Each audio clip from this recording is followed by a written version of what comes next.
All right. Hey guys, welcome to On the Radar. Today is October 14th. Side note, you guys, I was saying yesterday was October 12th. Why y'all didn't correct me yesterday? Yesterday was not no October 12th. It was the 13th.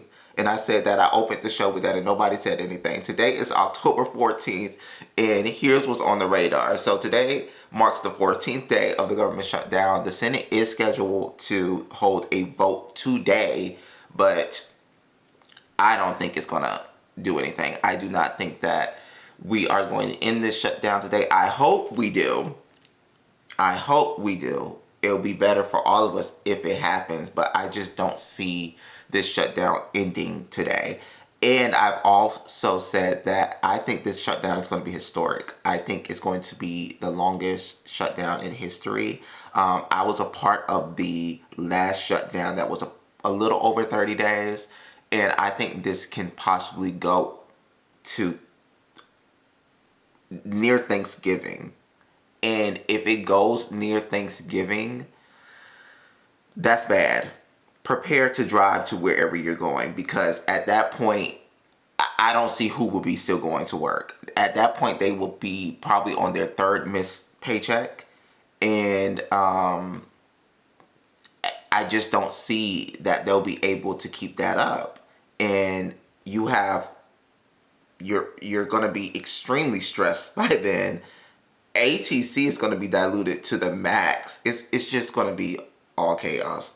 Right now, and from my experience, I wouldn't be flying during this government shutdown.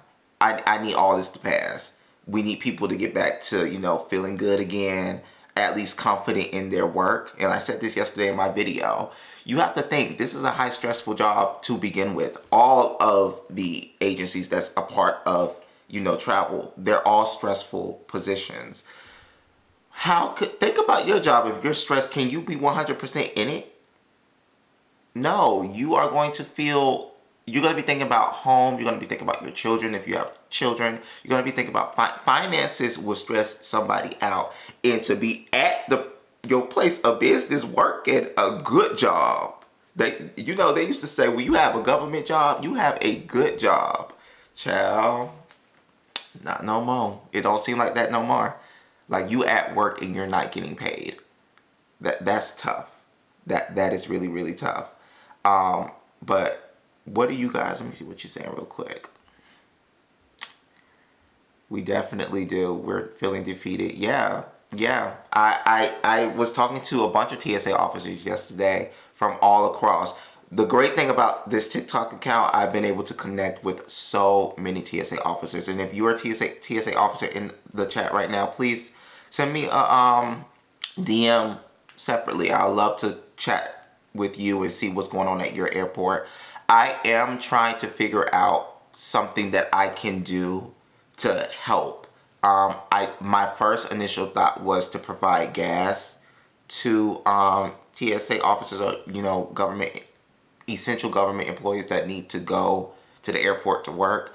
I'm just trying to figure out how I can do that logistically. I will probably need help from my travel friends, but just from a safety and ethics level, I need to figure out how that will work. So TBD on that. I'll let you know if I can get that off the ground. I have reached out to several businesses that I have worked with in the past to see if we can do something together. None of them budged. But we're going to see. I'm trying to see how I can use my platform to at least put a little dent or whatever to help. Because I know back when I was going through that shutdown, gas really helped. People giving me gas really helped. And I know this government shutdown is different. Last shutdown, officers actually were receiving gift cards and stuff like that from passengers direct. It wasn't allowed back then, but it wasn't strictly enforced like it is right now. If you don't know, officers are not supposed to accept anything from you. It goes against like the ethics guidelines. They're not supposed to accept gifts, gift cards, anything while in uniform, they're not supposed to do. So that's why I was trying to come up with something to, off-site where they could come and receive whatever we're going to give them. But in the first government shutdown, well, the longest one that I was a part of, I was taking all kinds of stuff like thank you, come again, thank you, thank you, thank you. They weren't budging. Now what they want you to do is give it to the management, and then the manager will, give it away. But that's tough because they could give it to whoever they want to. You probably say you want it to go to this person, but be realistic. No one is going to bring 25 different gift cards for, or you might if they're all $5 or something like that. I don't know. But there's at least 30 plus officers per checkpoint. Like it's not feasible to give each person a gift card. So some people reverted to food, and now I'm hearing that JetBlue at some airports was trying to provide sandwiches and some meal kits to the TSA officers, and management denied to accept it. And it's just a tough time right now for everybody, and I just want my platform to kind of act as like a liaison between travelers and TSA officers to understand like what they're going through, so you guys know what's happening, because I don't think the media does a great job explaining like how they feel. And I also think the media places a lot of them in jeopardy because they're not allowed to speak to the media. And just last night in Atlanta, I was watching the news and I saw 3 or 4 officers in uniform speaking. So I reached out and I was like, y'all, please do not talk to the media. Y'all see, I'm a product of being, I wasn't terminated, I ended up quitting. Another story for another day.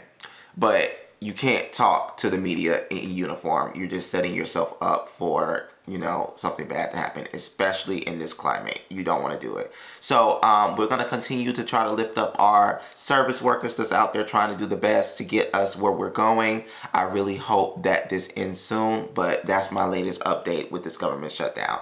Now to a little fun part. I wanted to, today, because travel news is a little low, I wanted to talk about 5 travel tips you should know regarding TSA, and 5 things.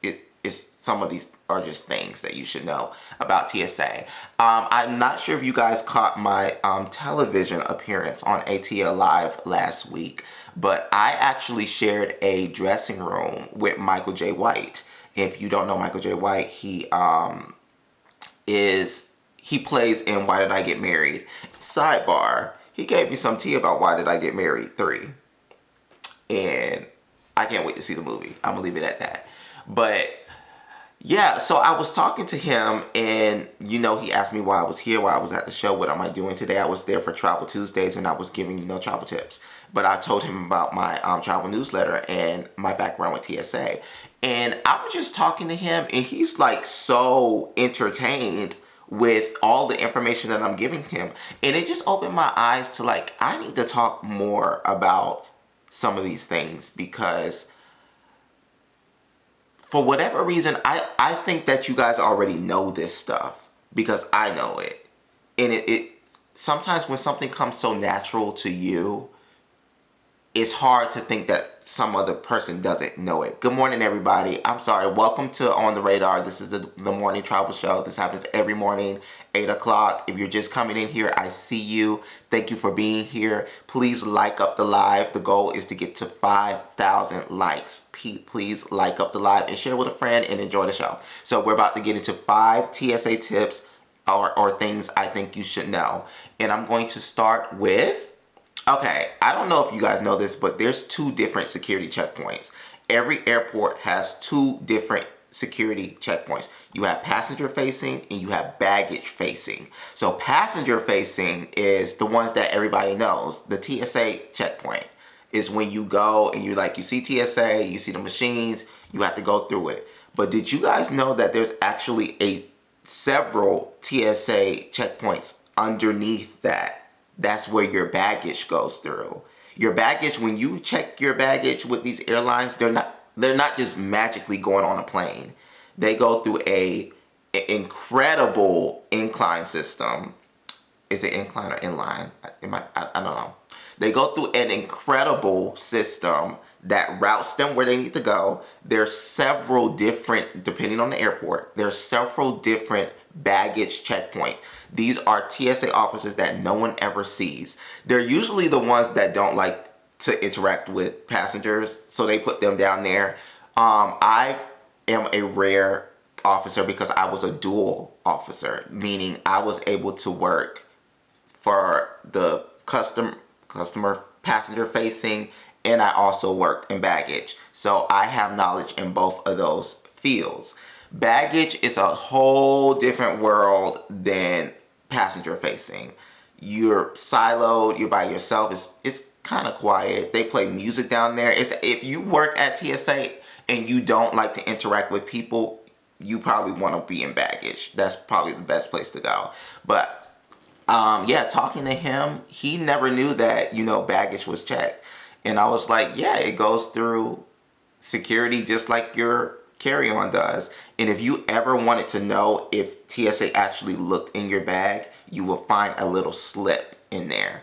And it will tell you like, hey, we have to go into your bag. Just letting you know. And if something was taken away, they will let you know as well.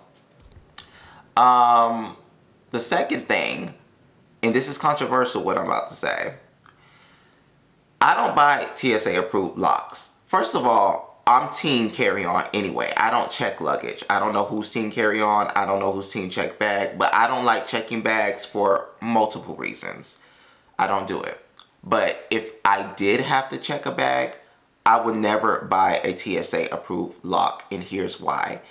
TSA approved locks, yeah, they say it's TSA approved because TSA has the key to get in. But what people don't understand is sometimes TSA officers are not going to go look for that key. And what they're going to end up doing is they're going to cut your lock.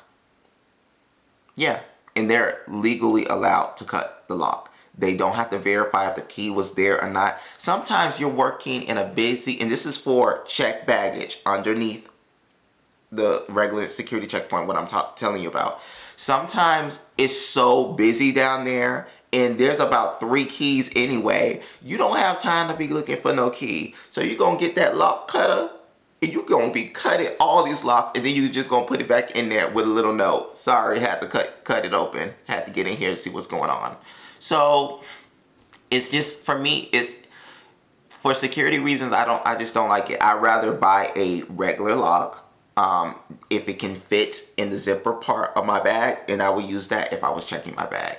I get out of the mindset of you have to buy a TSA approved lock. Because if they're going to go in there, they're going to go in there anyway. I'm not doing it. What are some reasons that will cause them to have to go into your bag? Maybe it looks like something, firearms. They're going to check firearms. What are some things?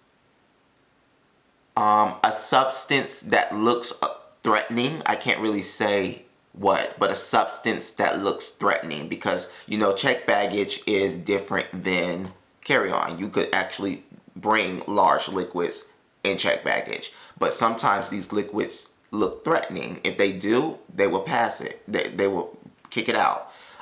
Some things I really can't say, but I'm gonna leave it at that. Yeah. All shoes and magazines alarm. I've never locked my bag. Should I? I think you should. If you check the bag, you should lock your bag. I don't. The thing is, it goes through so many channels. TSA is supposed to be the only ones that can go through your bag, or CBP, of course. But sometimes airline employees get access to your bags too. And there have been reports of theft and things like that. So if I was checking a bag, I will always lock it. And even if you are going international and you want to wrap your bag, sometimes that's a hit or miss, because if they have to check it, they're gonna cut it, and you paid for wrapping your bag for no reason. But I guess it's a hit or miss. Maybe it'll go, maybe it won't. If you have like things just like food or something like that, maybe wrap it. I don't know. But to each his own. If you travel with candles, they will check it every time.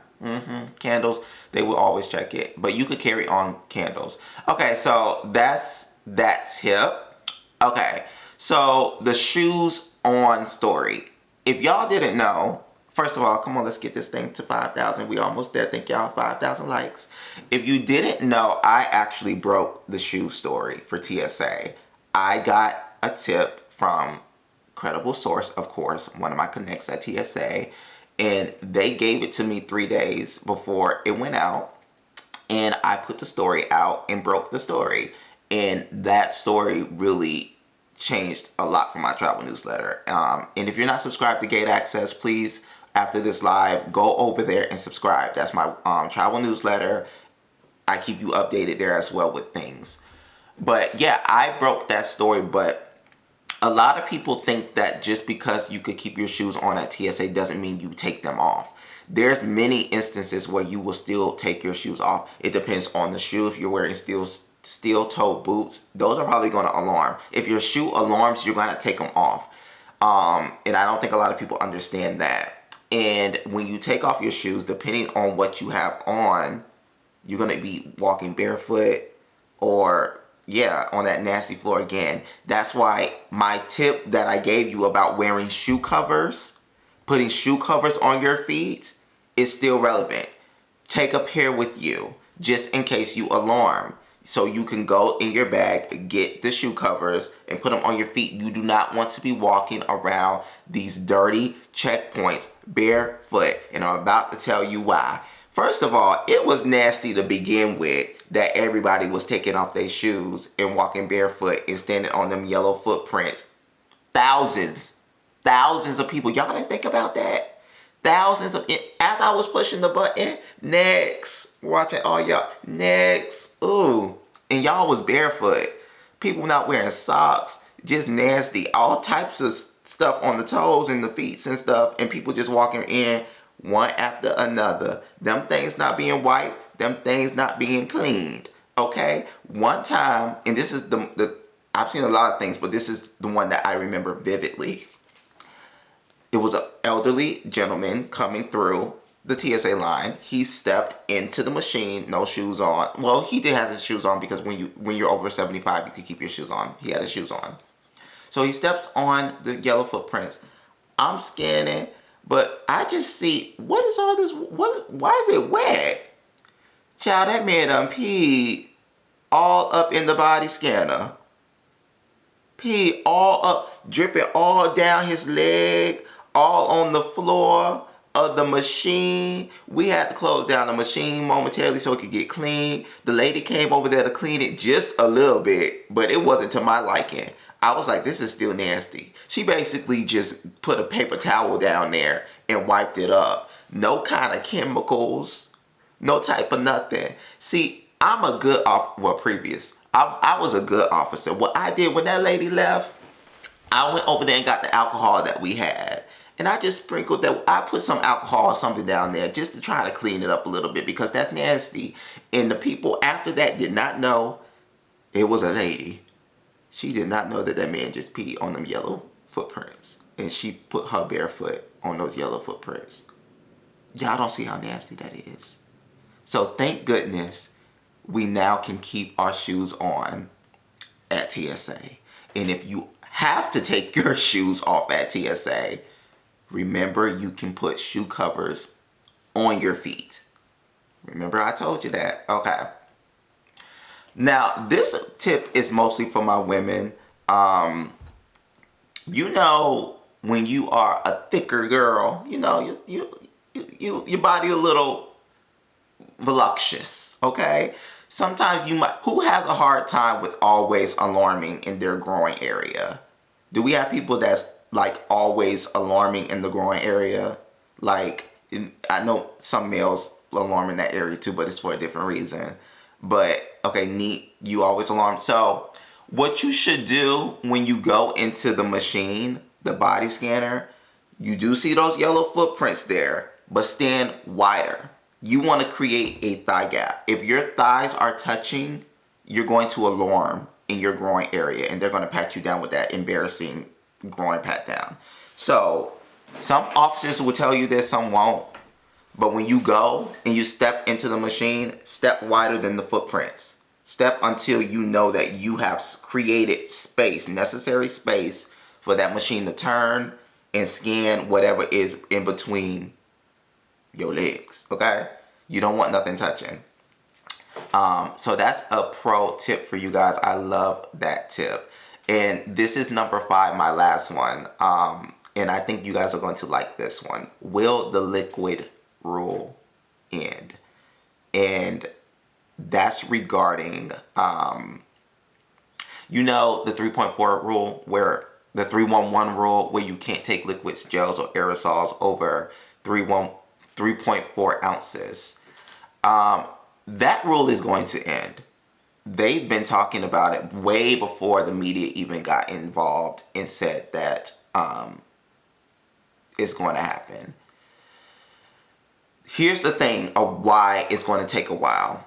For that to happen, they already have the machines. They have the technology to do this. I've seen the technology. I've used the technology.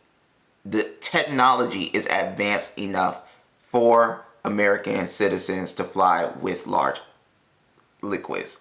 I just want to confirm that. But they don't have the machines at every airport. I think it's over 600 CT machines right now at airports. In order for this to be announced, like that shoe thing, they have to have these machines at every single airport because it has to be universal. You can't have some airports doing it, some airports not. And if they end up doing it like that, I don't think that's good to do, but it might end up happening that some airports may allow it. If that happens, I just think that they want a moment.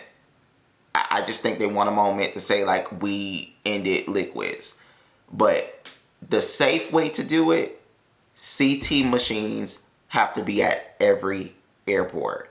And I think once that happens, a lot of things will change. And I think it's going to be, that will truly change, like, how we travel. The shoe thing was a big thing. But to be able to carry large liquids, that's really going to change how we travel. And, you know, it can be economically, it could be pushback for it because the airlines make a lot of money with check bags.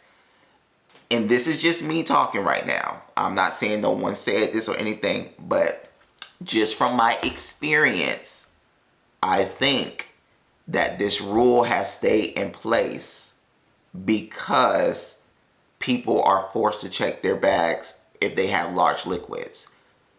The only reason why I would check a bag is if I had large liquids and that I want to take something that's not duty free, because you know you could carry on duty free. But if I had large liquids or whatever, that's why I'm going to check bags. Not clothes, I'm checking bags because of large liquids. So yeah, I think it's going to happen. It's going to take a while because we have airports that don't have the CT machines. But once it happens, it's going to happen. So yeah. That's my tips for this morning, y'all. Let me see what y'all saying real quick. I was told you can bring liquids as long as it's frozen. You can bring liquids as long as it's frozen. What else are y'all saying? All right. But yeah, that's all I got for y'all today. I hope you learned something today. Every day I want to do something that, you know, is educational, funny, a tip. I want y'all to learn something. You could bring food and snacks. Can I put cut water in my suitcase? You sure can. So no more travel size? Woo child. Yes, but I'm not saying it happened yet, Sebastian. We got some time before that happens. Still buy your travel size stuff, y'all. I'm not saying that they ended the liquid rule. Just to be clear. Now, you know, proud cougar, come on, cougar. I will still check my bag because I don't want to carry it. A lot of people check their bags because they don't like to carry it. But I get a roller bag. I just push it. It's the easiest thing. I don't wear a backpack. I put it on my suitcase, my roller suitcase, and I just roll on through the airport. It's the easiest thing. What else? Hey, Lexi. Thank you for everything and for gate access. Thank you for watching, y'all. Like, this means a lot to me that I created this little travel show, because who knew that travel TSA tips and stuff like this could be entertaining. But I do need you guys to subscribe to the newsletter. Please subscribe to the newsletter. Oh, and thank you for getting it to 10,000 likes. I just saw that. I'm scared I might have to cancel my trip in December. I wouldn't cancel any trips in December just yet. And right now, if you guys are booking travel, you need to be booking travel insurance with it. And do not buy the travel insurance that the airline provides to you. Go to a third-party travel insurance provider. You should never bundle travel insurance with your flights. I'm telling you that right now. Why was I denied the ability to check my laptop? I'm not sure. I need more context to understand why. You shouldn't have been. I don't know.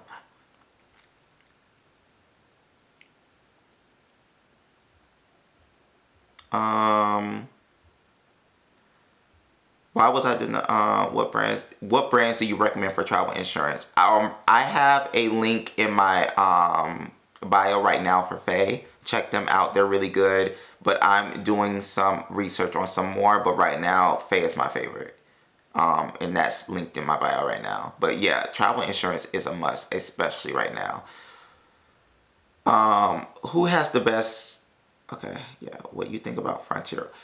The Go Wild Pass. It's funny that you say that. I have some family members that purchased the Go Wild Pass because it was cheap. I think I don't like Frontier Airlines. You probably will never catch me on a Frontier flight. But for large families, and I think the Go Wild Pass is great for like large families. But the thing is, it's just so many terms and conditions. It's basically standby. I'm not that flexible with travel. I want to know that I'm going to be going somewhere. I don't like that you don't know that you'll be able to go somewhere. Like, you're not confirmed until a day before the trip. I don't like that. And there's some other things that I don't like. I put a whole rundown of all the stuff that I found that's very ugly about those passes in my newsletter, which is why you guys need to subscribe to the newsletter and go over there and read all of that other stuff that I have, because this is what I do. I go through all these policies with these airlines and I follow the updates, just like that crazy update that happened the other day with Delta about that credit card and that people couldn't get on that plane. Child, y'all better subscribe to my newsletter. I'll be putting them on blast. And make sure you hear tomorrow, because tomorrow is Exposed Wednesdays. And I'll probably share that story again tomorrow for Exposed Wednesdays. Exposed Wednesdays is when I expose dates and tell y'all everything that they don't want you to know about them terms and conditions. Child, we putting them on blast. It's 2025. People need to know what's going on in these contracts that y'all are saying yes to, because y'all are accepting these conditions when you buy your flights. You need to know this. You can still buy insurance for your trip if you booked it for April. I believe some of them.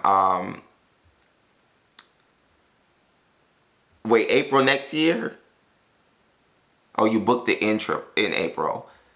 Just click the link in my bio and see and contact one of their agents and talk to them. How would I know if mobility scooter battery is acceptable? As long as it doesn't have the lithium stuff in it, it should be great. But scooters are usually, you're able to take those. One second, let me say bye to the YouTube people. Thank y'all for watching on YouTube. Make sure you subscribe, like, comment, and come back again tomorrow. See y'all later.